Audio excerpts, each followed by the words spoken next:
참 이걸 바라보는 야당, 이 둘이 싸우고 있는 모습을 바라보고 있는 야당의 의견도 한번 궁금한데, 왜냐하면 이게 청문회와도 문제가 맞물렸고 전주의 의원이 청문회에서 굉장히 날카롭게 후보자에게 문제 제기했잖아요. 이거 청탁금지법 위반이다. 그러니까 이제 무료 변론 여부가 이제 문제가 됐던 것이죠. 이제 송도한 이제 후보자가 그러니까 이재명 지사의 이제 대법원 그 사건에서 공동 또 변호인으로 이름을 또 선임계를 냈고 또 거기에 대해서 또 어떠한 그런 활동을 좀 했단 말이에요. 그래서 이것은 지금 무료 변론 자체가 그러면 이재명 지사가 지금 공무원이잖아요. 그렇기 때문에 부정청탁 등 방지법에 이제 위반의 소지가 있느냐 없느냐 이제 지난 월요일에 이제 이게 가장 문제가 됐었죠. 왜냐하면 이 금품 등 이제 공직자에게 100만 원 이상의 이제 금품 등을 지급을 하면 그게 형사처벌의 대상이 되는 건데 이 금품 등이라는 거는 돈만을 이야기하는 것이 아니라 무형 유형의 경제적 이익을 얘기를 하는 것입니다. 그럼 이제 무료 변론이라는 건 변호사로서는 이것은 어떠한 그런 경제적 이익을 제공한 걸로 볼 수가 있는 거거든요. 그리고 그런 면에서 이제 그러니까 무료 변론을 한 그 후보자도 이제 부정청탁 등의 소지가 있는 것이고 또한 그 받은 이재명 지사도 그런 같은 이제 법 위반의 좀 소지가 있는 것이다. 이제 이런 것이 가장 문제가 됐던 것이죠. 그래서 저희가 이제 그 과정에서 그 후보자가 그 근무했던 법무법인으로부터 한 10년간의 그 수입 내역을 받아봤어요. 받아봤는데 사실 이게 앞으로도 문제 여지가 있을 가능성이 큰 게 뭐냐면 그날 10년 동안 100만 원 미만으로 받은 거 딱 2건입니다. 근데 그거는 이러한 소송 관여가 아니라요. 법률 자문, 뭐 등기 자문, 법인 설립 자문 이런 아주 소소한 사건. 근데 이것을 100만 원 미만으로 받은 것이고 그 이외의 모든 사건은 다 100만 원 이상을 지금 받았단 말이죠. 혹시 그리고 그 후보자가 이 이름만 올렸다라고 한 사건에서도 돈을 받은 걸 확인하셨습니까? 수임료를? 수임료 이거 사건 내역을 저희가 다 받아봤던 것이고 그리고 또 하나가 뭐가 이제 문제가 있냐면 그냥 이름만 올린 게 아니에요. 제가 2번이나 그 송도한 후보자에게 질의를 했습니다만 본인이 읽었다는 거거든요. 상고 이유서 초안을 읽었다는 겁니다. 그래서 단순히 탄원서 이름을 올린 그 수준이 아니에요. 그냥 내 이름 올려라 그런 게 아니고 그냥 이름 하나 빌려준 게 아니라 사람이 찾아와서 한 2번 정도 만났고 또한 초안을 본인이 검토를 했다.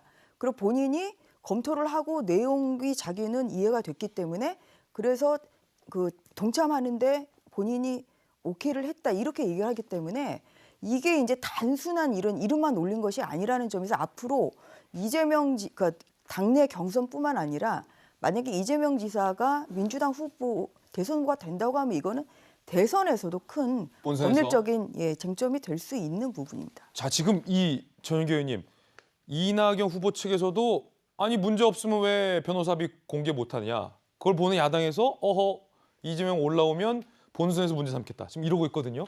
예, 사실 때가 되면은 당연히 공개할 수도 있는 사안이라고 보고 우리 변론에 참여를 했냐 안 했냐 이 쟁점에서는 사실 그 탄원서에 이름만 올리는 정도가 아니다 이렇게도 말씀을 해주셨기는 한데 변호사가 변로에 참여하면서 재판에 나가서 그 공판에 개입하는 과정까지를 보고 이제 수임료를 지급하지 않습니까? 그 부분에 대해서는 변론에 참여하지 않았고 지지를 하는 의사표명을 위해서 이 이름을 올렸다 이렇게 말씀드리고 싶고 민변이 전체가 참여한 게 아니고 민변에 소속돼 있는 한 변호사가 참여를 해서 지지 의사를 밝혔던 거기 때문에 이것은 큰 문제가 되지 않는다라고 보였던 거고요.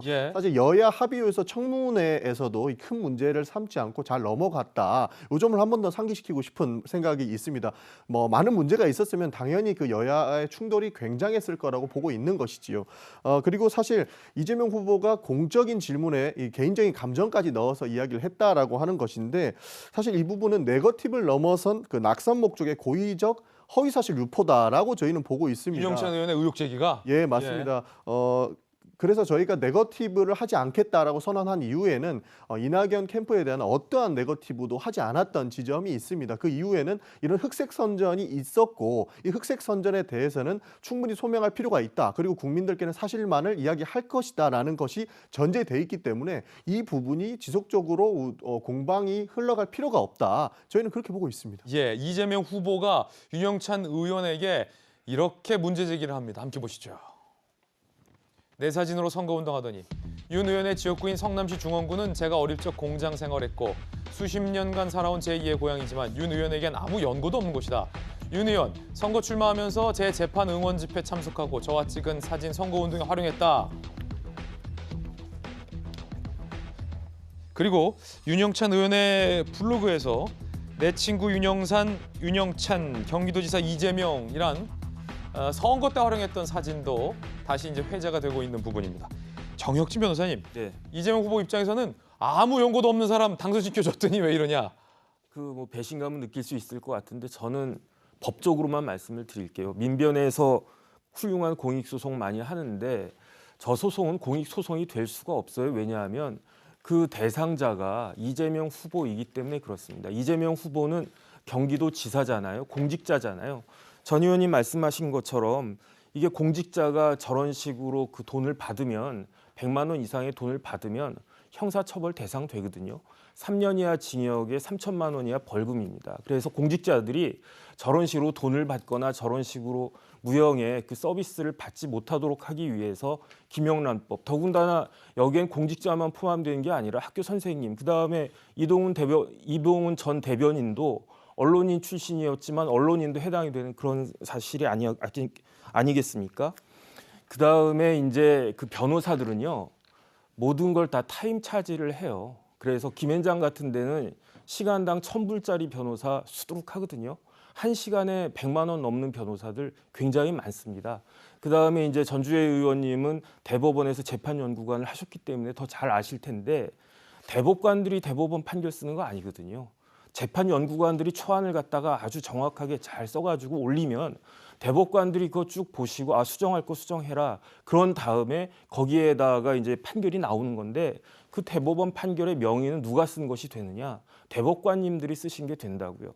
저 준비 서면 제가 보지 못했지만 상고 이유서 송두환이라고 하는 이름이 들어가 있으면 그거는 다른 변호사들이 아무리 썼다고 해도 송두환이 쓴 거고 그 이름 때문에 그 도장값 때문에 변호사 비용을 갖다 주는 것인데 저 상고 이유서가 100만 원이다라고 하는 건 말도 안 되는 500만 원도 싸고 한 5천만 원 정도가 되는 그런 것이 아닐까 하는 생각이 들고. 자, 정혁진 변호사님의 어떤 개인적 견해라는 말씀 드렸고 이에 대한 답변은 앞서서 이제 전윤기 의원님이 주셨으니까 그 질문보다는 이런 질문 좀 드릴게요.